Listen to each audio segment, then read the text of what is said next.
It's practice 8 at Texas A&M spring training, and when I talked with some of the players, they said, wow, really, it's already halfway? It's gone by so quick. There are 6 more practices left now until the spring game, and practice by practice, the Aggies are stringing things together. There's some good things and some not so good things. If it ebb and flowed like it normally does on a Sunday after you have a pretty heavy practice yesterday, I thought the kids gave good effort. I thought Jeff Fuller stepped up and made some plays. Easy made some plays today. Cyrus Gray. Defensively, I thought a defensive line made some plays for us. So it was a good day overall. I mean, I don't think you ever feel like you're ready to go play a game in the spring. You have them for a day, they're off for a day. You have them for a day, they're off for a day. So there's no continuity necessarily from day to day to day. So, but I think we are where I thought we'd be after 2 weeks, and we've installed an awful lot of offense and defense and special teams these first couple weeks, and the kids' heads are swimming, obviously.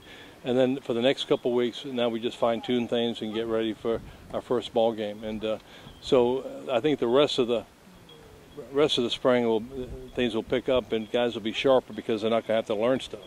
A lot of the mistakes we made in the punt game and also offense and defense is because we're really aggressive with our install. I just believe you throw the kitchen sink at them, you make them think, you make them sort things out for these 2 weeks, and then we cut back and let them play, and react for the next 2 weeks.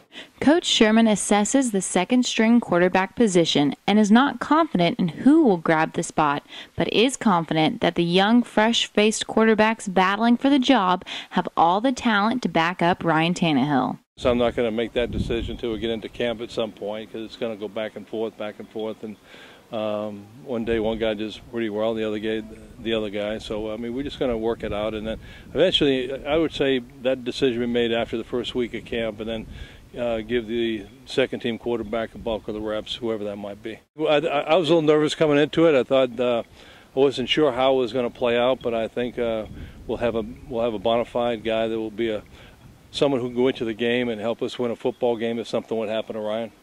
Sherman does not rest so assured, though, at the inside linebacker position. I'm a little nervous about that. You replace a Mike Hodges, the leadership that he brought to the table, the quickness and speed he had on blitzing. No one's really stepped up there just yet, so we're experimenting with a couple different guys in there. But no, I'm nervous about that, and both inside linebackers at this point. At the end of the 2010 season, special teams, and in particular punting, was an area of concern. But Coach Sherman likes what he sees out at spring training. He did get some great ones off. A little bit wind-aided today, but his technique and his form was exceptional, and he boomed a couple. So that was exciting to see that.